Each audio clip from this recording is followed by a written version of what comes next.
कभी कभी ऐसा लगता है कि मैंने उससे शादी करके गलती कर दी। कभी कभी ऐसा लगता है कि मुझे वहाँ नहीं जाना चाहिए था। कभी कभी ऐसा लगता है कि मुझे उसे नहीं डांटना चाहिए था। तो guys here you can see I am talking about कभी कभी ऐसा लगता है कि। तो guys if you also want to speak this types of sentences in English then you will have to apply this structure. Sometimes I feel as if plus sentence, यानी आप अपने सेंटेंस के शुरू में sometimes I feel as if का प्रयोग करेंगे। Sometimes I feel as if it means कभी कभी ऐसा लगता है कि। Let's understand through the example so it can be understood well. First example is that कभी कभी ऐसा लगता है कि उसे नहीं डांटना चाहिए था। Sometimes I feel as if I should not have scolded him. Sometimes I feel as if I should not have scolded him. कभी कभी ऐसा लगता है कि मैंने उससे शादी करके गलती कर दी। Sometimes I feel as if I made a mistake by marrying her. Sometimes I feel as if I made a mistake by marrying her. कभी कभी ऐसा लगता है कि मुझे वहाँ नहीं जाना चाहिए था। Sometimes I feel as if I should not have gone there. Sometimes I feel as if I should not have gone there. ऐसा क्या हो गया कि तुम फ़ोन नहीं उठा रहे हो? ऐसा क्या हो गया कि तुम बात करना नहीं चाहते? ऐसा क्या हो गया कि तुम मुझसे छुपा रहे हो? ऐसा क्या हो गया कि तुम स्कूल नहीं जा रहे हो? तो guys if you also want to speak this types of sentences in English then you will have to apply this structure. Structure is that what happened that plus sentence, यानी आपका जो भी सेंटेंस होगा उसके शुरू में व्हाट हैपेंड दैट का प्रयोग करेंगे। What happened that it means ऐसा क्या हो गया है कि। आइए कुछ एग्जाम्पल के माध्यम से समझते हैं। ऐसा क्या हो गया है कि तुम फ़ोन नहीं उठा रहे हो? What happened that you are not picking up the phone? What happened that you are not picking up the phone? ऐसा क्या हो गया है कि तुम बात करना नहीं चाहते? What happened that you don't want to talk? What happened that you don't want to talk? ऐसा क्या हो गया है कि तुम मुझसे छुपा रहे हो? What happened that you are hiding from me? What happened that you are hiding from me? ऐसा क्या हो गया है कि तुम स्कूल नहीं जा रहे हो? What happened that you are not going to school? What happened that you are not going to school? खाना खाकर जाना, लंच लेकर स्कूल जाना, ब्रश करके चाय पीना, होमवर्क करके सोना। तो guys if you also want to speak this types of sentences in English then you will have to apply this structure. V1 यानी वर्ब के फर्स्ट फॉर्म, उसके बाद अदर वर्ड्स, फिर उसके बाद आफ्टर का प्रयोग करेंगे, फिर V4 यानी ING वाले फॉर्म का प्रयोग करेंगे। जैसे खाना खाकर जाना, इसमें दो वर्ब आ रहा है, खाने का और एक जाने का। तो फर्स्ट वाला जो वर्ब आएगा उसका V1 यानी वर्ब का फर्स्ट फॉर्म, और बाद में जो आएगा उसका V4 यानी ING वाले फॉर्म। जैसे go after eating, go after eating. Lunch लेकर स्कूल जाना, go to school after taking lunch, go to school after taking lunch. Brush करके चाय पीना, take tea after brushing up, take tea after brushing up. Homework करके सोना, sleep after completing the homework, sleep after completing the homework. पकौड़े देखकर तुम्हारे मुंह में पानी आ जाएगा, जलेबी देखकर उसके मुंह में पानी आ जाता है, समोसा देखकर बच्चों के मुंह में पानी आ गया, चाउमीन देखकर मेरे मुंह में पानी आ जाता है। तो guys here you can see I am talking about मुंह में पानी आ जाना। तो guys if you also want to speak this types of sentences in English then you will have to apply this structure. Structure is that my या your या his plus mouth begins to water plus to see plus other words. Guys, ये begins main verbs है. As a sentence इसे change भी किया जा सकता है, यानी जिस टेंस का सेंटेंस होगा उसके अकॉर्डिंग मेन वर्ब का प्रयोग बदल के किया जा सकता है. Mouth begins to water, it means मुंह में पानी आना. Let's understand through the example so it can be understood well. Jalebi देखकर उसके मुंह में पानी आ जाता है, यह प्रेजेंट इंडेफिनिट का टेंस है. His mouth begins to water to see funnel cakes. Funnel cakes का माना होता है jalebi. His mouth begins to water to see funnel cakes. पकौड़े देखकर तुम्हारे मुंह में पानी आ जाएगा, ये फ्यूचर इंडेफिनिट का टेंस है. Your mouth will begin to water to see the fritters. Fritters means होता है pakora. Your mouth will begin to water to see fritters. Samosa देखकर बच्चों के मुंह में पानी आ गया, ये पास्ट इंडेफिनिट का टेंस है. The childrens mouth began to water to see the rissole. ये बिगिन का सेकेंड फॉर्म है बिगेन. चाउमीन देखकर मेरे मुंह में पानी आ जाता है. My mouth begins to water to see noodles. Noodles बोले तो chowmein. My mouth begins to water to see noodles. तुम चिंता मत करो, मैं तुम्हारा साथ दूंगा. तुम चिंता मत करो, मैं उसे समझा दूंगा. तुम चिंता मत करो, मैं गेट बंद कर दूंगा. तुम चिंता मत करो, वह तुम्हें रिसीव कर लेगा. तो guys here you can see I am talking about तुम चिंता मत करो यानी फिक्र मत करो. If you also want to speak these types of sentences in English, then you will have to apply this structure. The structure is that you don't worry. ये do not का short form है don't. You don't worry plus sentence, यानी आपका जो भी sentence होगा उसके शुरू में you don't worry का प्रयोग करेंगे, यानी तुम चिंता मत करो. Let's understand through the example so it can be understood well. तुम चिंता मत करो, मैं तुम्हारा साथ दूंगा. You don't worry, I will support you. You don't worry, I will support you. तुम चिंता मत करो, मैं तुम्हारा साथ दूंगा. तुम चिंता मत करो, मैं उसे समझा दूंगा. You don't worry, I will make him understand. Make understand it means समझाना और understand it means समझना. You don't worry, I will make him understand. तुम चिंता मत करो, मैं गेट बंद कर दूंगा. You don't worry, I will close the door. You don't worry, I will close the door. तुम चिंता मत करो, मैं गेट बंद कर दूंगा. तुम चिंता मत करो, वह तुम्हें रिसीव कर लेगा. You don't worry, he will receive you. You don't worry, he will receive you. तुम चिंता मत करो, वह तुम्हें रिसीव कर लेगा. उसे समझाना मेरे बस की बात नहीं है. वीडियो बनाना सबके बस की बात नहीं है. अंग्रेज़ी बोलना उसके बस की बात नहीं है. बच्चों को पढ़ाना तुम्हारे बस की बात नहीं है. तो guys here you can see I am talking about बस की बात नहीं है. तो guys if you also want to speak this types of sentences in English then you will have to apply this structure. It's not plus my या your या his plus things plus to plus V1 plus other words. It's not your things, it means तुम्हारे बस की बात नहीं है. Let's understand through the example so it can be understood well. उसे समझाना मेरे बस की बात नहीं है. It's not my thing to explain him. It's not my thing to explain him. Video बनाना सबके बस की बात नहीं है.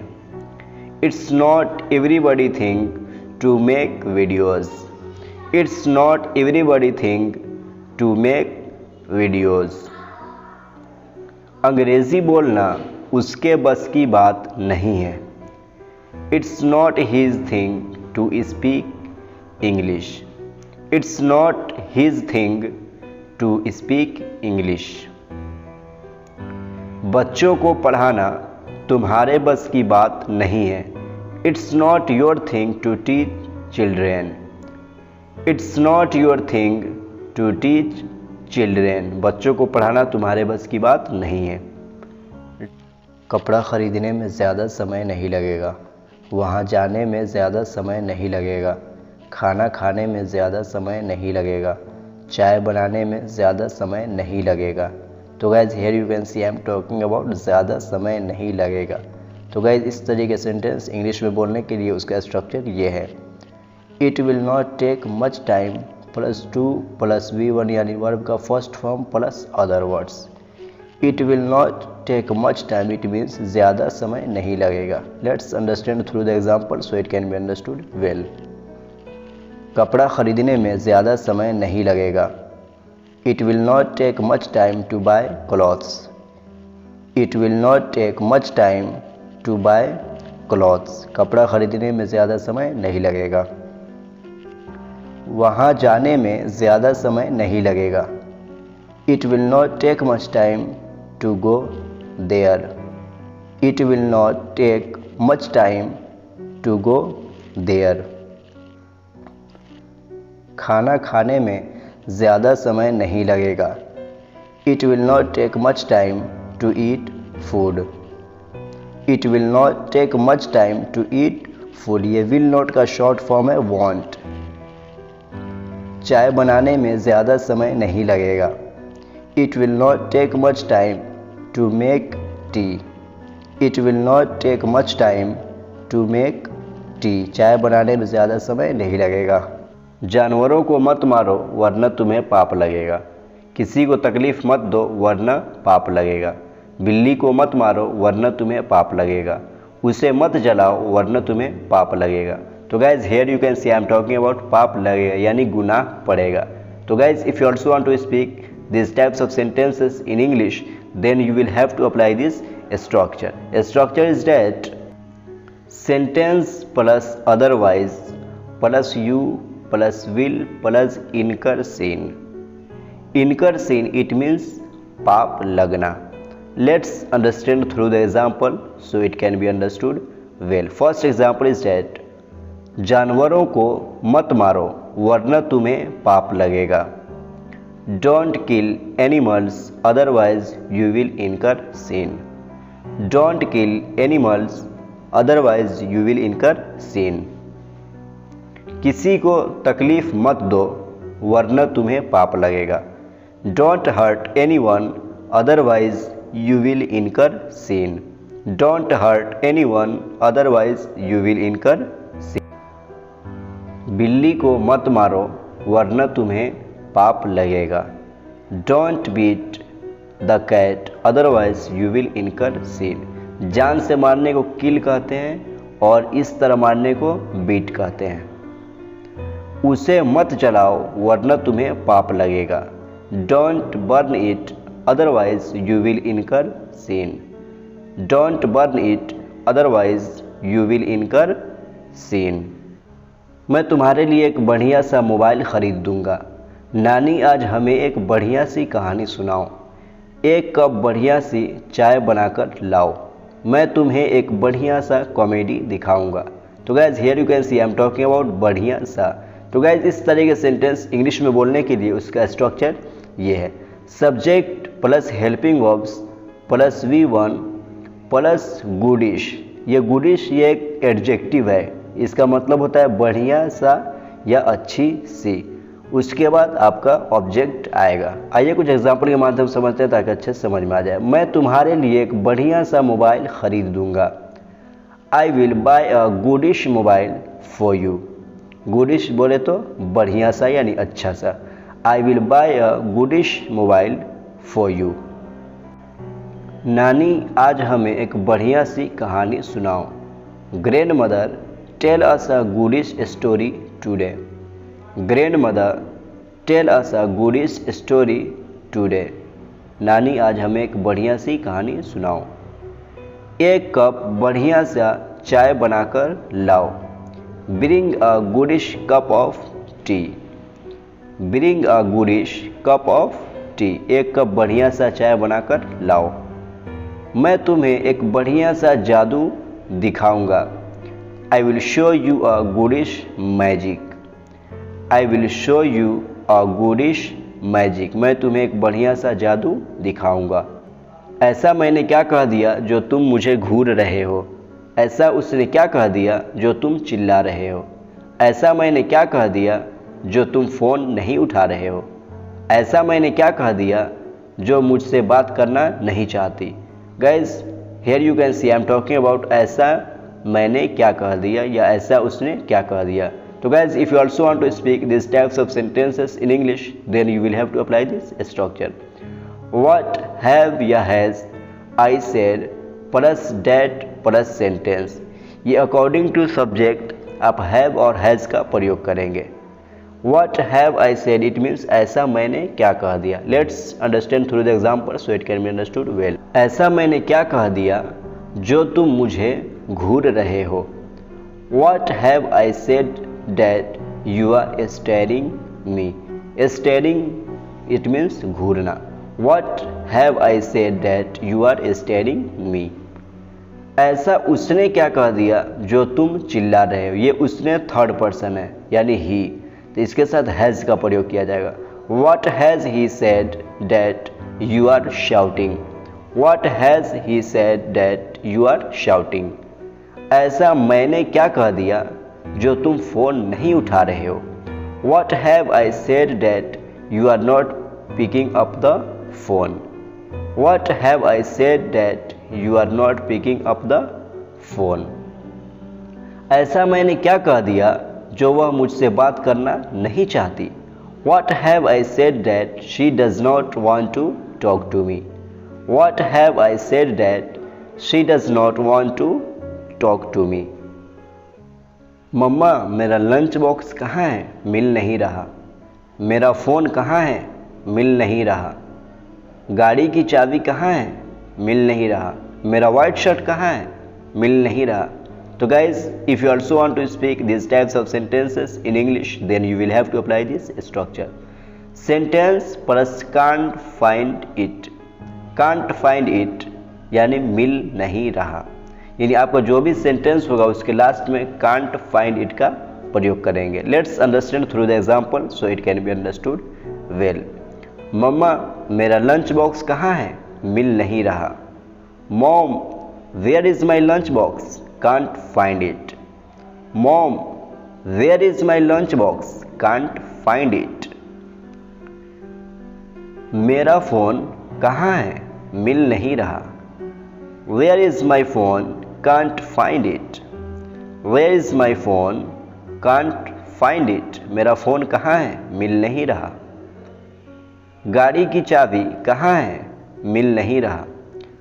Where is the car key? Can't find it. Where is the car key? Can't find it. गाड़ी की चाबी कहाँ है, मिल नहीं रहा। मेरा वाइट शर्ट कहाँ है, मिल नहीं रहा। Where is my white shirt? Can't find it. Where is my white shirt? Can't find it. मेरा वाइट शर्ट कहाँ है, मिल नहीं रहा। अगर पैसे की कोई दिक्कत हो तो बेझिझक मांग लेना। अगर कपड़े की कोई दिक्कत हो तो बेझिझक मांग लेना। अगर गाड़ी की कोई दिक्कत हो तो बेझिझक मांग लेना। अगर मोबाइल की कोई दिक्कत हो तो बेझिझक मांग लेना। तो guys here you can see I am talking about बेझिझक मांग लेना। तो गाइज इस तरीके से सेंटेंस इंग्लिश में बोलने के लिए उसका स्ट्रक्चर ये है। If there is a problem of money या क्लॉथ, यानी जिस चीज़ की आपकी प्रॉब्लम हो, जैसे पैसे का प्रॉब्लम हो तो पैसे का प्रयोग करेंगे, कपड़े का प्रॉब्लम हो तो कपड़ा का प्रयोग करेंगे, लास्ट में अदर वर्ड्स का प्रयोग करेंगे। उसके बाद लगाएंगे don't hesitate at all, last में लगाएंगे, यानी इसका माना होता है बेझिझक मांग लेना या बिल्कुल भी संकोच न करना। आइए कुछ एग्जाम्पल के माध्यम से समझते हैं। जैसे अगर पैसे की कोई दिक्कत हो तो बेझिझक मांग लेना। If there is a problem of money don't hesitate at all. If there is a problem of money, don't hesitate at all. अगर कपड़े की कोई दिक्कत हो तो बेझिझक मांग लेना। If there is a problem of cloth, don't hesitate at all. If there is a problem of cloth, don't hesitate at all. अगर गाड़ी की कोई दिक्कत हो तो बेझिझक मांग लेना। If there is a problem of vehicle, don't hesitate at all. अगर बोलना हो कि बाइक की कोई दिक्कत हो तो बेझिझक मांग लेना, तो if there is a problem of bike don't hesitate at all. अगर फ़ोन की कोई दिक्कत हो तो बेझिझक मांग लेना। If there is a problem of phone don't hesitate at all. If there is a problem of phone don't hesitate at all. इस मामले में तुम्हें होशियार रहना चाहिए। इस मामले में मैं कुछ नहीं सुनना चाहता। इस मामले में वह कुछ नहीं बोलेगा। इस मामले में मैं तुम्हारा साथ दूंगा। तो guys, here you can see I am talking about इस मामले में। तो guys, if you also want to speak these types of sentences in English, then you will have to apply this structure. Structure is that sentence plus in this matter.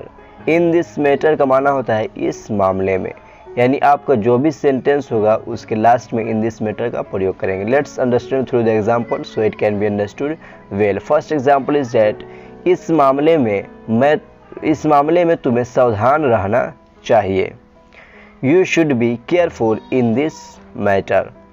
You should be careful in this matter. इस मामले में तुम्हें सावधान रहना चाहिए, यानी होशियार रहना चाहिए। इस मामले में मैं कुछ सुनना नहीं चाहता।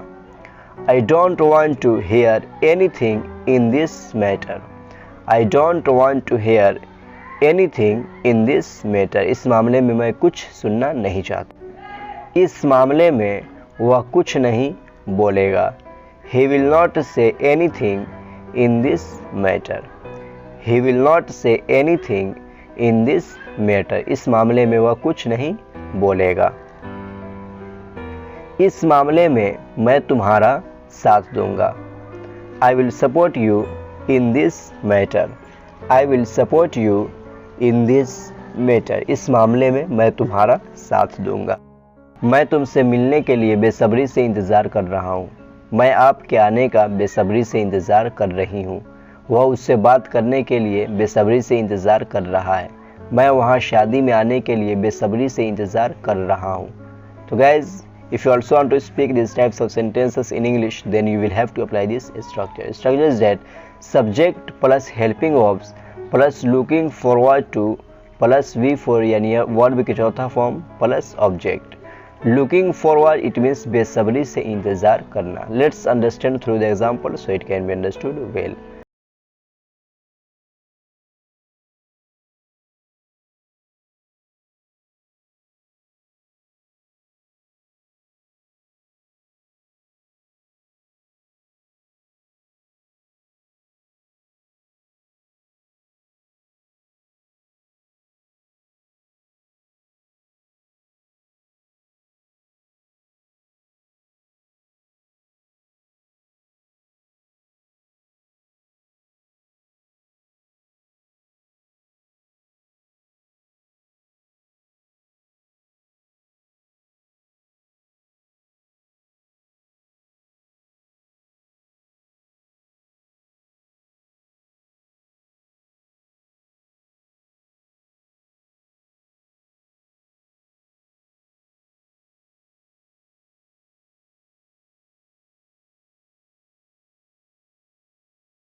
Looking forward to talking to you.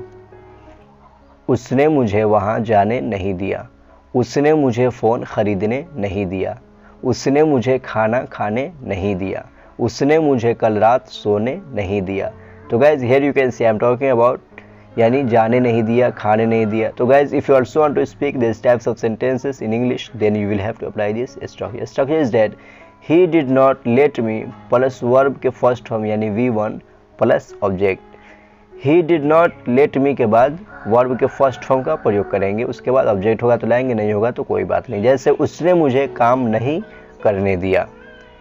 He did not let me do the work. ये डिड नॉट का शॉर्ट फॉर्म है didn't. He didn't let me do the work. उसने मुझे फ़ोन ख़रीदने नहीं दिया। He didn't let me by the mobile. इसको बोल सकते हैं ही did not let me by the mobile. उसने मुझे खाना खाने नहीं दिया। He didn't let me eat the food. He didn't let me eat the food. उसने मुझे कल रात सोने नहीं दिया. He didn't let me sleep last night.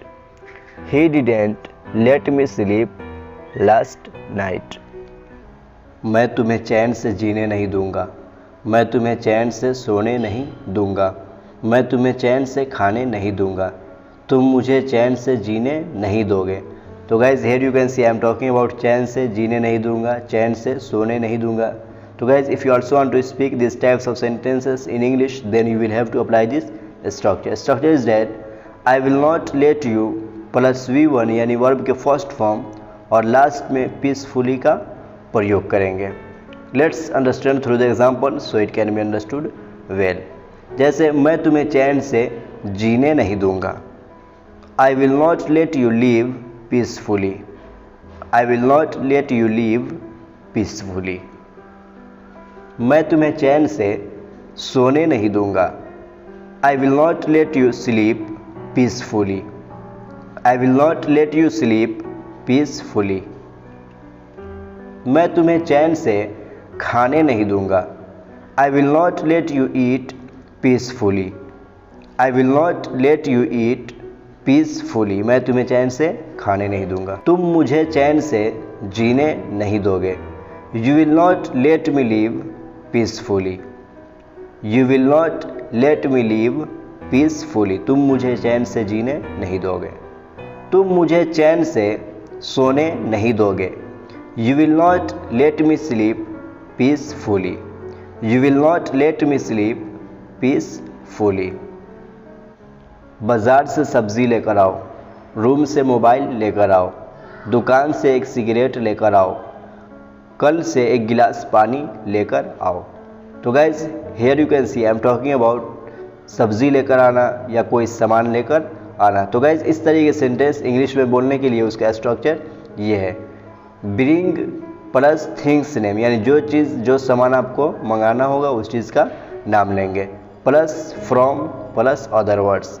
Bring जैसे ब्रिंग द मोबाइल यानी मोबाइल लेकर आओ या मोबाइल लेते आओ. तो आइए कुछ एग्जाम्पल के माध्यम से समझते हैं ताकि अच्छे से समझ में आ जाए. जैसे बाज़ार से सब्जी लेकर आओ. Bring vegetables from the market. Bring vegetables from the market. मेरे रूम से मोबाइल लेकर आओ. Bring the mobile from my room. Bring the mobile from my room. दुकान से एक सिगरेट लेकर आओ. Bring a cigarette from the shop. Bring a cigarette from the shop. चापाकल से एक गिलास पानी लेकर आओ. Bring a glass of water from the hand pump. Hand pump चापाकल को बोला जाता है. Bring a glass of water from the hand pump. घुमा फिरा कर बात करना बंद करो, सीधा मुद्दा पर आओ. मुझे घुमा फिरा कर बात करने की आदत नहीं है. इधर उधर की बात मत करो, मुझे अपना काम करने दो. इधर उधर की बात तुम्हें नहीं करनी चाहिए. तो guys if you also want to speak this types of sentences in English then you will have to apply this structure. Sentence plus beat about the bush. ये बीट अबाउट द बुश का माना होता है घुमा फिरा कर बात करना या इधर उधर की बात करना. और आप अगर इसे चाहें तो सेंटेंस के शुरू में भी ला सकते हैं और सेंटेंस के लास्ट में भी ला सकते हैं. आइए कुछ एग्जाम्पल के माध्यम से समझते हैं ताकि अच्छे से समझ में आ जाए. घुमा फिरा कर बात करना बंद करो, सीधा मुद्दे पर आओ. Stop beating about the bush, come to the point. Stop beating about the bush, come to the point. मुझे घुमा फिरा कर बात करने की आदत नहीं है. I don't tend to beat about the bush. I don't tend to beat about the bush. इधर उधर की बात मत करो, मुझे अपना काम करने दो. Don't beat about the bush, let me do my work. Don't beat about the bush, let me do my work. अब इधर उधर की बात तुम्हें नहीं करनी चाहिए. Now you should not beat about the bush. Now you should not beat about the bush. इधर उधर की बात तुम क्यों करते हो? Why do you beat about the bush? Why do you beat about the bush? लेकिन याद रखना फिर तुम्हें मेरी ज़रूरत पड़ेगी। लेकिन याद रखना तुमने मुझे फिर से धोखा दिया। लेकिन याद रखना मैं बदला ज़रूर लूँगा। लेकिन याद रखना मैं उससे कभी बात नहीं करूँगा। तो guys here you can see I am talking about लेकिन याद रखना। तो guys if you also want to speak this types of sentences in English then you will have to apply this structure. But remember plus sentence, यानी आप अपने sentence के शुरू में क्या बोलेंगे? But remember. इसका माना होता है लेकिन याद रखना। Let's understand through the example so it can be understood well.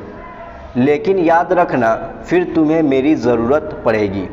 But remember then you will need me. But remember then you will need me. लेकिन याद रखना तुमने मुझे फिर से धोखा दिया। But remember you have betrayed me again. But remember you have betrayed me again. लेकिन याद रखना मैं बदला ज़रूर लूँगा। But remember I will definitely take revenge. But remember I will definitely take revenge. लेकिन याद रखना मैं उससे कभी बात नहीं करूँगा। But remember I will never talk to him. But remember I will never talk to him. लेकिन याद रखना मैं उससे कभी बात नहीं करूँगा। जैसे मैं कर रहा हूँ वैसे करो। जैसे मैं बोल रहा हूँ वैसे बोलो। जैसे मैं बना रहा हूँ वैसे बनाओ। जैसे मैं पढ़ा रहा हूँ वैसे पढ़ाओ। तो guys here you can see I am talking about जैसे मैं कर रहा हूँ, जैसे मैं बोल रहा हूँ। तो guys, if you also want to speak these types of sentences in English, then you will have to apply this structure. V1 यानी वर्ब के first form plus as plus subject plus helping verb plus V4 यानी ING वाले form, और last में जो लिखा हुआ है सेम वर्ब, यानी आपका जो V1 आया था वर्ब का फर्स्ट फॉर्म वही मेन वर्ब यहाँ पे सिर्फ आएगा। फ़र्क कितना होगा कि वहाँ पे V1 था और यहाँ पे V4 होगा। तो आइए कुछ एग्जाम्पल के माध्यम से समझते हैं। जैसे मैं कर रहा हूँ वैसे करो। Do as I am doing. जैसे शुरू में डू आया, अब उसका फोर्थ फॉर्म क्या हुआ? Doing. Do as I am doing. जैसे मैं बोल रहा हूँ वैसे बोलो। तो क्या होगा यहाँ पे? Speak as I am speaking, यानी स्पीक का चौथा फॉर्म आएगा। Speak as I am speaking. जैसे मैं बना रहा हूँ वैसे बनाओ। Make as I am making. Make as I am making. जैसे मैं पढ़ा रहा हूँ वैसे पढ़ाओ। Teach as I am teaching. Teach as I am teaching. जैसे मैं पढ़ा रहा हूँ वैसे पढ़ाओ। कपड़ा बेचने वाला आजकल लूट रहा है। दवा बेचने वाला आजकल लूट रहा है। सब्जी बेचने वाला लॉकडाउन में लूट रहा था।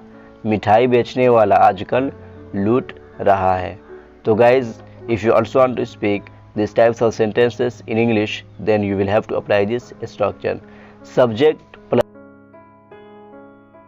Reaping off plus nowadays. ये रीप ऑफ एक मेन वर्ब है, इसका माना होता है लूटना। Let's understand through the example so it can be understood. सब्जी बेचने वाला लॉकडाउन में लूट रहा था। The vegetable seller was ripping off in lockdown. ये पास्ट कंटिन्यूस का सेंटेंस है, इसलिए वॉज का प्रयोग किया गया, और कंटिन्यूस इसलिए रिप का फोर्थ फॉर्म यानी रिपिंग का प्रयोग किया गया है। कपड़ा बेचने वाला आजकल लूट रहा है। The cloth seller is ripping of nowadays. ये रिप ऑफ होता है लूटना, इसी का ING वाला फॉर्म प्रयोग किया गया क्योंकि ये कंटिन्यूस का सेंटेंस है। डॉक्टर आजकल लूट रहा है। Doctor is ripping off nowadays. Doctor is ripping off nowadays. दवा बेचने वाला आजकल लूट रहा है। The medicine seller is ripping off now अडेज।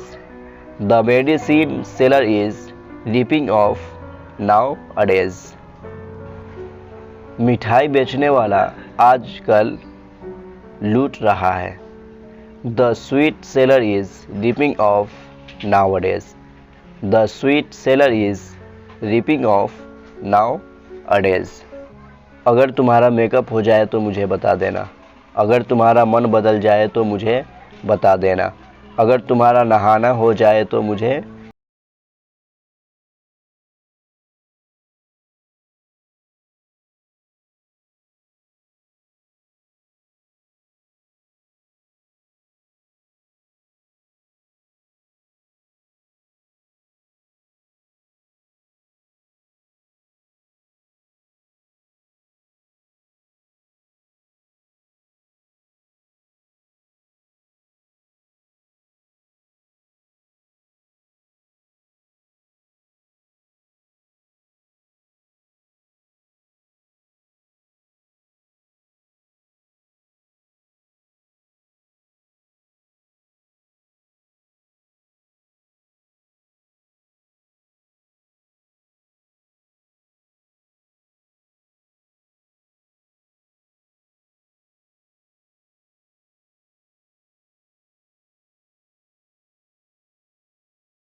अपना होमवर्क बनाओ। चलो अपना फ़ोन दिखाओ। चलो अपना काम करो। चलो अपना मुंह खोलो। तो guys here you can see I am talking about चलो अपना काम करो, चलो अपना मुंह दिखाओ। तो guys if you also want to speak this types of sentences in English then you will have to apply this.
अपना ज़बान दिखाओ। खाना 10 मिनट में तैयार हो जाएगा। मैं 2 मिनट में वहाँ पहुँच रहा हूँ। मैं 5 मिनट में नहा लूँगा। वह 1 घंटे में आ जाएगा। तो guys here you can see I am talking about मैं 2 मिनट में, वो 5 मिनट में। तो guys if you also want to speak this types of sentences in English then you will have to apply this structure. Subject plus helping verb plus V1 यानी verb की first form plus object. उसके बाद last में इन a minute यानी 1 minute की बात करना हो तो इन अ मिनट, 2 मिनट की बात करना हो तो इन 2 मिनट्स। अब यहाँ पे मिनट्स क्यों आ गया? क्योंकि यहाँ पे 2 की बात हो रही है। उसी तरह घंटा की बात करना हो तो इस टाइप्स का बोलेंगे। आइए कुछ एग्जांपल के माध्यम से समझते हैं ताकि अच्छे से समझ में आ जाए। जैसे खाना 10 मिनट में तैयार हो जाएगा। Dinner will be ready in 10 minutes. Dinner will be ready in 10 minutes. खाना 10 मिनट में तैयार हो जाएगा। मैं 2 मिनट में वहाँ पहुँच रहा हूँ।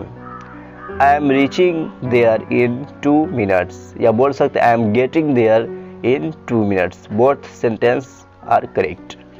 मैं 2 मिनट में वहाँ पहुँच रहा हूँ। मैं 5 मिनट में नहा लूँगा। I will take bath in 5 minutes. I will take bath in 5 minutes. वह 1 घंटे में आ जाएगा। He will come in an hour. He will come in an hour. अगर लड़की रहती तो she will come in an hour. इधर आकर बैठो, उधर जाकर चिल्लाओ। इधर आकर सो, उधर जाकर बैठो। इधर आकर पढ़ो। तो guys, here you can see I am talking about इधर आकर, उधर जाकर। तो guys, if you also want to speak these types of sentences in English, then you will have to apply this structure. Come and plus V1 plus here, यानी come and के बाद क्या verb का फर्स्ट फॉर्म लगाएंगे, उसके बाद hair का प्रयोग करेंगे। इसका माना हो जाएगा इधर आकर, और बोलना उधर जाकर तो go and plus V1 plus there. तो आइए कुछ एग्जाम्पल के माध्यम से समझते हैं ताकि अच्छे से समझ में आ जाए। जैसे इधर आकर बैठो, come and sit here, come and sit here. अब बोलना उधर जाकर चिल्लाओ तो go and shout there, go and shout there. इधर आकर पढ़ो, come and study here, come and study here. उधर जाकर सो, go and sleep there, go and sleep there. इधर आकर खाओ, come and eat here, come and eat here. उधर जाकर खेलो, go and play there, go and play there. मैंने कब कहा कि मैं नहीं जाऊंगा, मैंने कब कहा कि तुम झूठ बोल रहे हो, मैंने कब कहा कि मैं तुमसे नाराज़ हूँ, मैंने कब कहा कि मैं तुम्हें पढ़ने नहीं दूंगा। तो guys here you can see I am talking about मैंने कब कहा। तो guys if you also want to speak this types of sentences in English then you will have to apply this structure. When did I say plus sentence, यानी आप अपने sentence के शुरू में क्या लगाएंगे, व्हेन डिड आई से। When did I से का माना होता है मैंने कब कहा। Let's understand through the example so it can be understood well. मैंने कब कहा कि मैं नहीं जाऊंगा। When did I say I will not go, when did I say I will not go. मैंने कब कहा कि तुम झूठ बोल रहे हो। When did I say you are telling a lie, when did I say you are telling a lie. मैंने कब कहा कि मैं तुमसे नाराज़ हूँ। When did I say I am angry with you, when did I say I am angry with you. मैंने कब कहा कि मैं तुम्हें पढ़ने नहीं दूंगा। When did I say I will not let you study, when did I say I will not let you study. भगवान के लिए मुझे अकेला छोड़ दो, भगवान के लिए मुझे परेशान मत करो, भगवान के लिए मुझे माफ़ कर दो, भगवान के लिए तुम चुप रहो। तो guys here you can say I am talking about भगवान के लिए। तो guys if you also want to speak this types of sentences in English then you will have to apply this structure. For God's sake plus sentence, यानी आपका जो भी sentence होगा उसके शुरू में फॉर गॉड्स सेक का प्रयोग करेंगे, और अगर इससे चाहे तो सेंटेंस के लास्ट में भी प्रयोग किया जा सकता है। Let's understand through the example so it can be understood well. भगवान के लिए मुझे अकेला छोड़ दो। For God's sake leave me alone, या बोल सकते हैं leave me alone for God's sake, both are correct. भगवान के लिए मुझे परेशान मत करो। For God's sake don't bother me, bother it means परेशान करना। For God's sake don't bother me. भगवान के लिए मुझे माफ़ कर दो। For God's sake forgive me, या बोल सकते हैं please forgive me for God's sake. भगवान के लिए शोर मत करो। For God's sake don't make noise, make noise means शोर करना यानी हल्ला गुल्ली करना। For God's sake don't make noise. कहा नहीं जा सकता कि मैच कौन जीतेगा, कहा नहीं जा सकता कि ट्रेन कब तक आएगी, कहा नहीं जा सकता कि मेरी नौकरी कब लगेगी, कहा नहीं जा सकता कि मेरा काम कब तक होगा। तो guys here you can see I am talking about कहा नहीं जा सकता या कह नहीं सकता। तो guys if you also want to speak this types of sentences in English then you will have to apply this structure. Can't be said plus sentence, यानी आपका जो भी सेंटेंस होगा उसके शुरू में क्या कहेंगे, कांट बी सेड। ये से का थर्ड फॉर्म है। कांट बी सेड का माना होता है कहा नहीं जा सकता।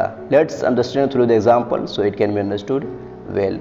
जैसे कहा नहीं जा सकता कि मैच कौन जीतेगा। Can't be said who will win the match. और बोलना कि आज का मैच कौन जीतेगा तो क्या बोलेंगे, can't be said who will win the today's match. कहा नहीं जा सकता कि ट्रेन कब तक आएगी। Can't be said when the train will arrive. अगर बोलना हो कि कहा नहीं जा सकता कि बस कब तक आएगी तो can't be said when the bus will arrive. कहा नहीं जा सकता कि मेरी नौकरी कब लगेगी। Can't be said when I will get my job. Can't be said when I will get my job. कहा नहीं जा सकता कि मेरा काम कब तक होगा। हम लोग अक्सर कोई काम कराते हैं, जैसे बाहर जाने का काम या किसी ऑफिस का काम, तो बोलते हैं कहा नहीं जा सकता कि मेरा काम कब तक होगा। तो इस तरीके से सेंटेंस कैसे बोलेंगे, can't be said how long my work will be. Can't be said how long my work will be. मुझे ऐसी हरकतें पसंद नहीं हैं। मुझे ऐसी लड़की पसंद नहीं है। मुझे ऐसा मजाक पसंद नहीं है। मुझे ऐसा सीरियल पसंद नहीं है। तो guys here you can see I am talking about ऐसी चीज़ पसंद नहीं है, वैसी चीज़ पसंद नहीं है। तो गाइस इस तरीके से सेंटेंस इंग्लिश में बोलने के लिए उसका स्ट्रक्चर ये है। जैसे I don't like plus such plus other words, यानी आई डोंट लाइक के बाद सच का प्रयोग करेंगे, उसके बाद आपका जो भी वर्ड्स होगा उसका यूज़ करेंगे। Let's understand through the example so it can be understood well. जैसे मुझे ऐसी हरकतें पसंद नहीं है। I don't like such activities. I don't like such activities. मुझे ऐसी हरकतें पसंद नहीं है।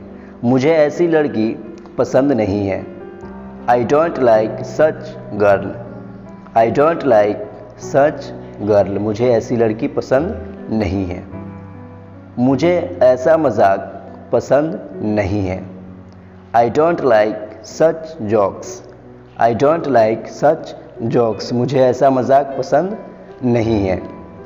उसे ऐसा सीरियल पसंद नहीं है। तो गाइज ये थर्ड पर्सन है, ये यहाँ पे ही या शी का प्रयोग है, जिसके साथ डोंट नहीं बल्कि डज नॉट का प्रयोग होगा। She does not like such serial. She does not like such serial. कौन नहीं जानता कि वो एक नंबर का झूठा है। कौन नहीं जानता कि वो एक नंबर का बेईमान है। कौन नहीं जानता कि वो एक नंबर का धोखेबाज है। कौन नहीं जानता कि वो एक नंबर का बेशर्म है। तो guys here you can see I am talking about कौन नहीं जानता। तो guys if you also want to speak this types of sentences in English then you will have to apply this structure. जैसे who does not know, ये does not का short form है doesn't. Who doesn't know plus that plus sentence. Who doesn't know that it means कौन नहीं जानता कि। Let's understand through the example so it can be understood well. कौन नहीं जानता कि वो एक नंबर का झूठा है। Who doesn't know that he is a number one liar. Who doesn't know that he is a number one liar. कौन नहीं जानता कि वह एक नंबर का बेईमान है। Who doesn't know that he is a number one dishonest. Who doesn't know that he is a number one dishonest. कौन नहीं जानता कि वो एक नंबर का धोखेबाज है। Who doesn't know that he is a number one cheater. Who doesn't know that he is a number one cheater. कौन नहीं जानता कि वो एक नंबर की बेशर्म है। Who doesn't know that she is a number one shameless. Who doesn't know that she is a number one shameless. Shameless it means बेशर्म। मैं थोड़ी देर में आपको कॉल करता हूँ। मैं थोड़ी ही देर में आ जाऊँगा। मैं थोड़ी ही देर में नहा लूँगा। मैं थोड़ी ही देर में टीवी बंद कर दूँगा। तो guys here you can see I am talking about थोड़ी ही देर में। तो guys if you also want to speak these types of sentences in English then you will have to apply this structure. Sentence plus in a while, यानी आपका जो भी sentence होगा उसके अंत में in a while का प्रयोग करेंगे। in a while it means थोड़ी देर में या थोड़ी ही देर में। Let's understand through the example so it can be understood well. मैं थोड़ी देर में आपको कॉल करता हूँ। I call you in a while. I call you in a while. मैं थोड़ी ही देर में आ जाऊंगा। I will come in a while, या बोल सकते I will be there in a while, both are correct. मैं थोड़ी ही देर में नहा लूँगा। I will take a bath in a while. I will take a bath in a while. मैं थोड़ी देर में टीवी बंद कर दूँगा। I will turn off the TV in a while. I will turn off the TV in a while. मैं थोड़ी देर में light बंद कर दूंगा। Guys, it is for you. Please tell me in the comment section. If your answer will be wrong, then I will correct it. Thanks for watching this video. Don't forget to like and share. I will see you tomorrow in the next video. Till then, take care. Have a nice day. Wish you best of luck. Thank you.